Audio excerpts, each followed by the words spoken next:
Okay, let's talk about our fifth lesson, food being sacrificed to idols. So the three outlines of the lesson, this particular portion, idolatry and food, knowledge, and then about Christian freedom, practice of Christian freedom. But I know we have a separate lesson for Christian freedom later. So idolatry and food. So now concerning food offered to idols, the verb is edulototun, edulututon. We know that all of us possess knowledge, gnosis. This knowledge pops up, but love builds up. So, yung reconstruction again, di ba yung ancient Corinth?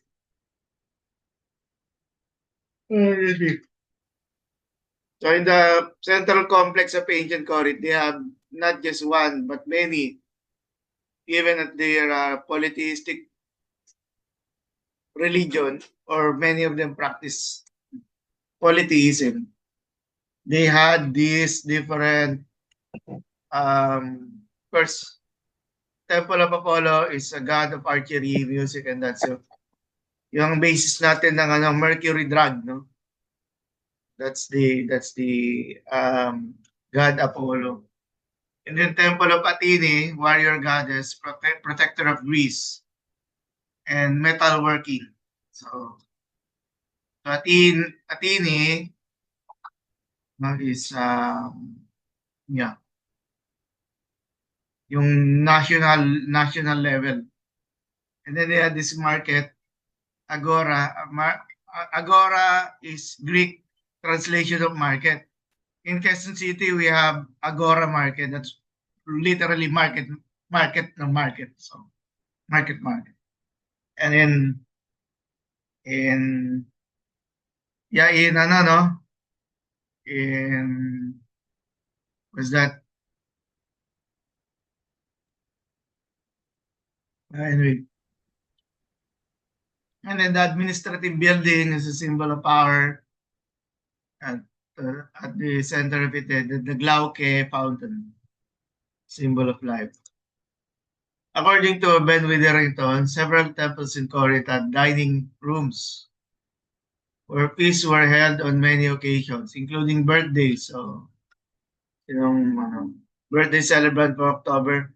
Maybe in a temple, no, temple fit yung temple, pagan temple and celebration. So temples were the restaurants of antiquity. There is archaeological evidence at the Asclepion in Corinth, a dining room with couches along the four walls and a table and a brazier in the center. Paul distinguishes between eating at home and eating in temples and strictly forbids the latter. So they're not supposed to join. Christians should not supposed to be seen there. His view is that though the gods are not gods, there are demons present, and then these demons are they intervene in the life of the living, okay, using pagan feasts in temples to prey on unsuspecting people. In fact, the sacrifices are offered unwittingly to demons. That is their understanding, since they are now no gods. Raymond Brand said most of the meat brought in the markets at Corinth had been sacrificed to idols. It was a widespread practice for priests and magistrates to sell the meat that was not used in public sacrifices to local butchers who in turn sold it to the public. So likely, if you're buying meat, likely it came from the temple, likely what was sacrificed to an idol. Pagans referred to the meat as sacrifice for sacred purposes. Christians not believing in the pagan gods would refer to it as sacrifice to idols. So this is a compound word, no? Idoloton. Idolototon. Idolototon. Wherein idolon is an idol and tuo is from the verb sacrifice, or I sacrifice, if that's the person singular. Quality is said hierototon. Hieroto, it refers to sacrificial meat. Hieron is temple. So temple offered. The proper is offered at the temple. It was burned on the altar, and since it is the hierototos, it was the portion belonging to the god or goddess. And in there, according to C. Celsius, contra Celsius, no? Part was eaten at a solemn meal in the temple, and part was sold in the market. So and then the meat that was sold at the market would reach in the homes. And so when a person, I don't know how, no, they would know. Perhaps they would be simply asking, what did you cook for food, no? I cook adobo, mga ganun. So they're able to discover, no, what, of course, when you say sinampalukan, that's chicken meal, no? So, but when you say adobo, so likely it's pork or something, and then yun. Within the Mosaic tradition, it was unclean and therefore forbidden. No? Even if it's beef, no? Beef is the meat from the cow, but still, when it's offered to, say, in a setting such as this one, they would have different others. Idolututon is not a pagan term, since pagans would hardly call their gods idols. It's rather a polemical term that arose in early Christianity for the sacred food eaten in pagan. So we could say, from the observation ni Ben Witherington, Idolututon is a Christian jargon, a word invented by Christians. It's not to be confused with Herotuton, or temple food, or sacred food, which Paul uses of food that comes from the temple but is bought in the market and eaten at home. Some, if not most, of the meat available in the market had a history of being a temple sacrifice. So they would discover, or likely a person eating meat, that meat came from the temple, or was the animals was originally sacrificed or slaughtered in the temple in the presence of the offerer and the priest.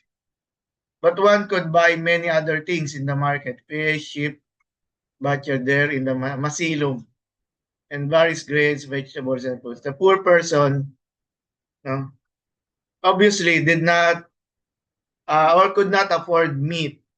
No, Yalsi rightly says that meat was relatively expensive. It can only have been available on a regular basis to those with money to buy.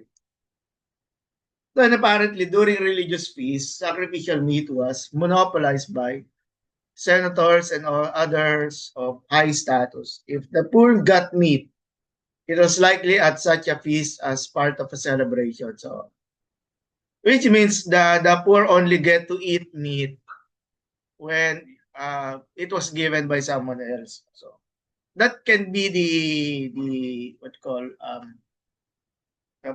yung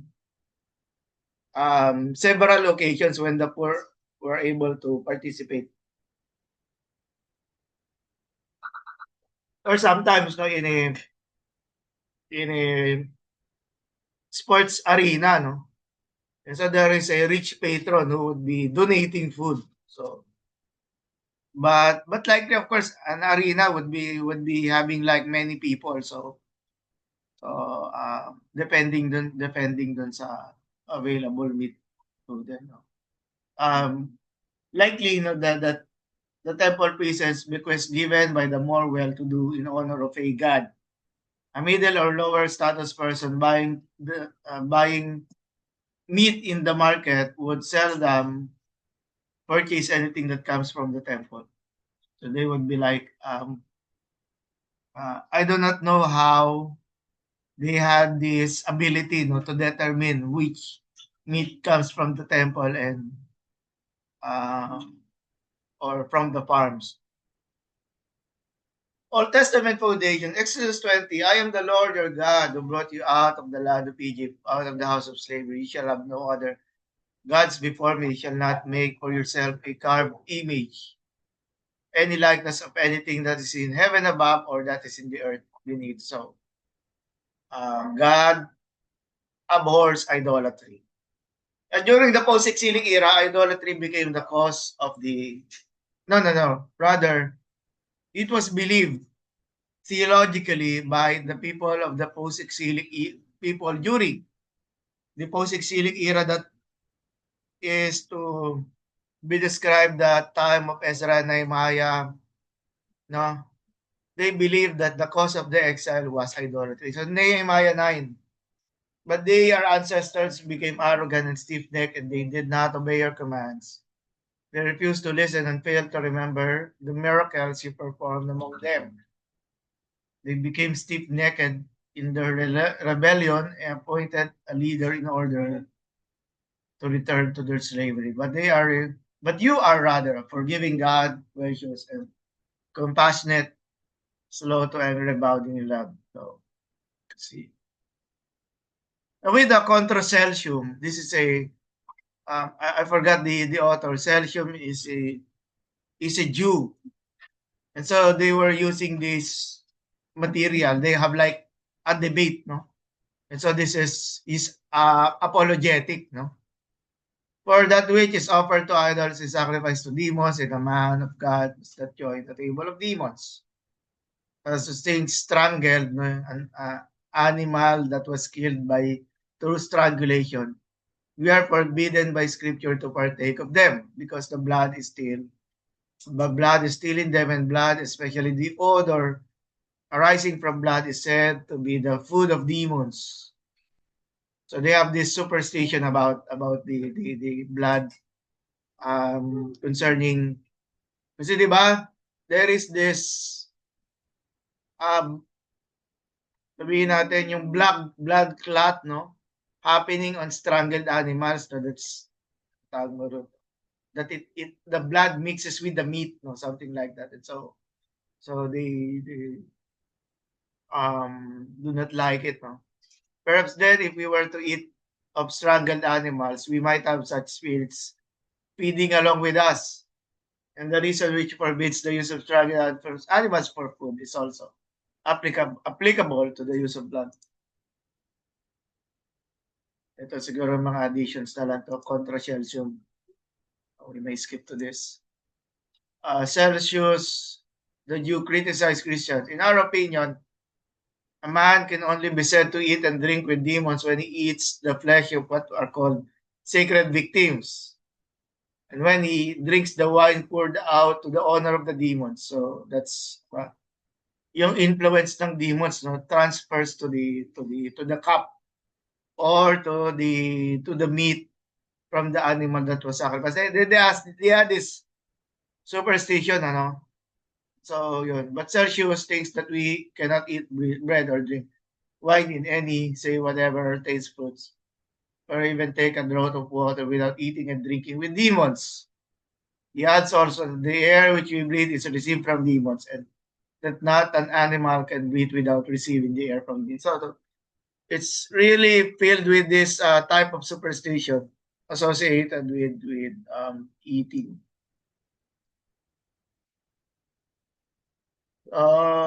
It's complicated. George Truett, people were accustomed to joining in the sacrificial meals of various deities. So it was common. If there's a feast, there's food, then people would flock there, no? The prohibitions against idol food in Acts and Paul's long discussion, 1 Corinthians 8, suggests that the problem of food dedicated to an idol was not easily solved. Converts who turned from the worship of many gods and lords in their sundry guises were not so sure where to draw the line, or if it was not even necessary to draw the line when it came to food that had been sacrificed to idols. They tried to balance it. So determination is really difficult once they see meat. eaten by a Christian, automatically they would think that it came from the pagan temples. So weak and the strong. Who is the weak and then who is the strong? No? According to Tisselton, we argue under 8.7 that in any case, the view the strong as those who are secure both in socio-economic and in religious terms as against the weak who are socially, economically, and in terms of religious or moral consciousness insecure, brings together a coherent understanding. Well, Witherington, weak in moral consciousness in 1 Corinthians 8 means the opposite of what it might mean today. It refers to those who have more scruples than some, not less. The weak are those who are more afraid, those who think of superstition. Okay, the strong, they do not believe that an idol exists, or if there was an idol, it could not influence the meat. And so they would be eating meat as long as they wish, no, without consideration of others. Regardless, individuals who share the same traits or a desire to worship specific gods, they banded together in voluntary associations. Many joined them for social reasons, a sacrifice to a god, an occasional meal, a drinking party, an exchange of different political views. In the Latin West, the poor formed funeral societies to celebrate a patron's memory and contributed to a common fund to ensure that they would receive a proper burial. At the time that they will die, they have like this savings, no, to ensure that they get a proper burial. That includes yung prayers, no. They would that include the request for a priest will conduct prayers to their different gods. Paul's reason for associating idol food, temples, and porneia is that on some occasions in the temple precincts, part of the entertainment was likely sexual. I would suggest that this is also what the apostolic decree of Acts 15 is concerned with, and as such, Paul is happy to implement the decree in Corinth and elsewhere. Um, by the time it was Paul and Barnabas when then they separated ways. Gentiles are to avoid going to temples where they would get idol food improperly. Of course, that is the strong tendencies. Sacrifice meat with the blood in it, and not only idolatry but porneia as well. For Witherington, this also explains the association of prohibitions against idol food. We remember Revelation 2:14. I have a few things against you. You have some there who hold the teaching of Balaam, who taught Balak to put a stumbling block before the sons of Israel so that they might eat food sacrificed to idols and practice sexual immorality. So, this is not an isolated event. It's not happening in Corinth, no? Even in the, I forgot what Revelation 2, what church is it? Definitely not Ephesus, no? The second church. Anyway. And then Revelation 2:20, I have this against you. You tolerate that woman Jezebel, calls herself a prophetess, and is teaching and seducing my servants to practice sexual immorality. And so even the church are being deceived, no, by this types of personalities who are unfaithful.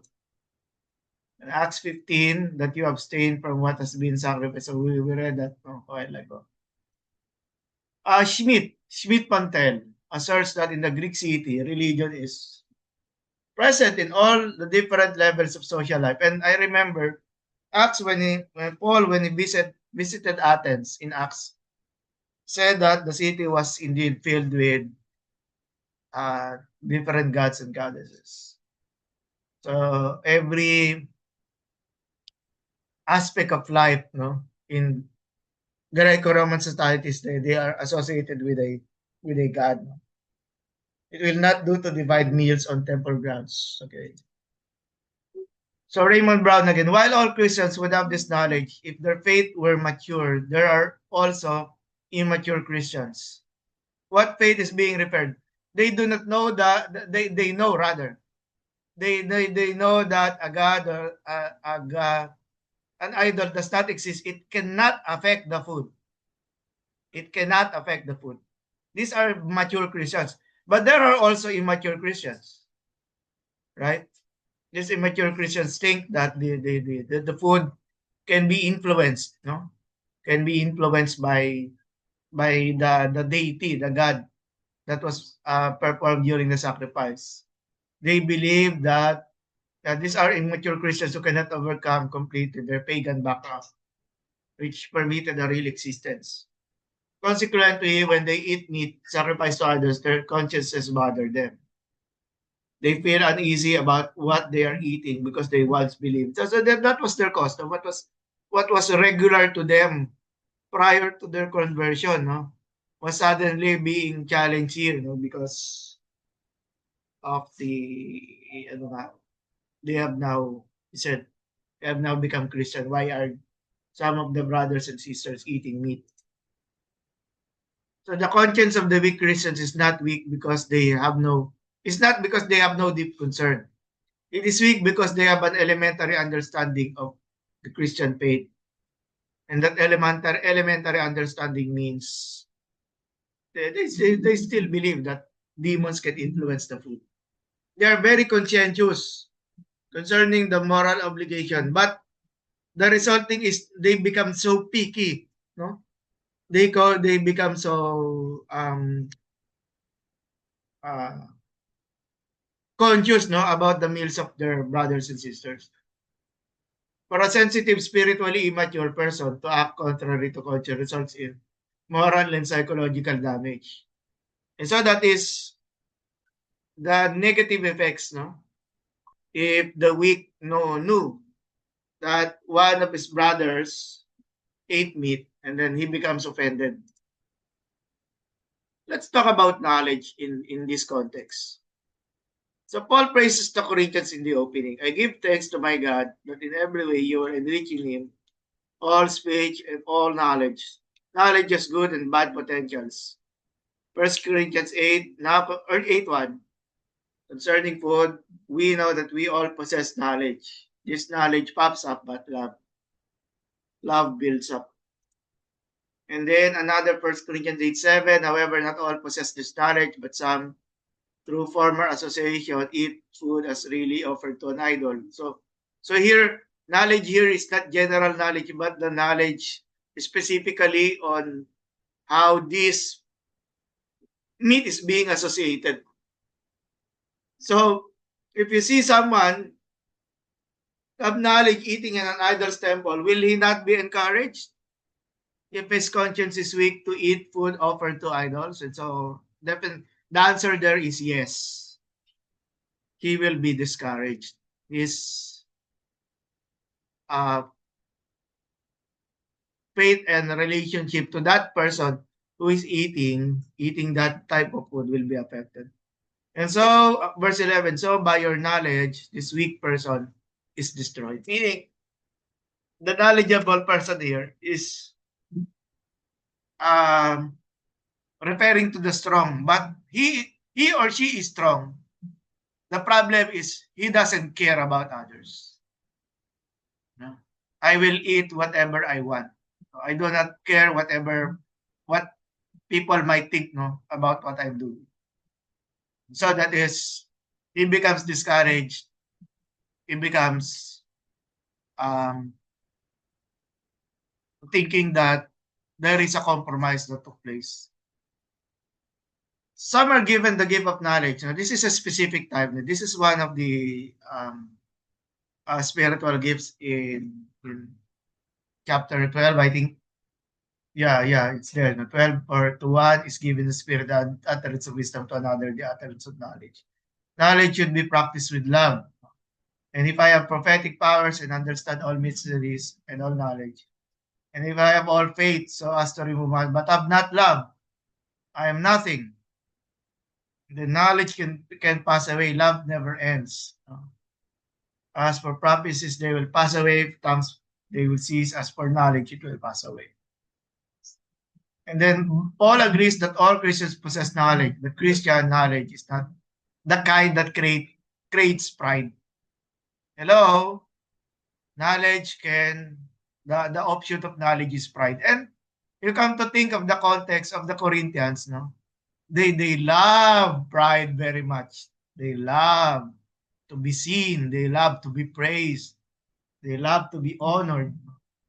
It does not center on human understanding or intellectual achievement. Knowledge of intellectual superiority creates an arrogant sense of self-esteem. Look at this. This is between knowledge and love. This is from Raymond Brown's First Corinthians commentary. No, knowledge creates an arrogant sense. It can be self-centered. It dwells on what it possesses. No, I know this. You do not know this. Knowledge is private, and then it inflates. No, while love creates a concern for others and it's other-centered, serves others who need it. Love is social, and then love builds up. So I think you already have a devotional, no, your assignment for your devotional, something like that. Of course, if that's what you wish. So, okay.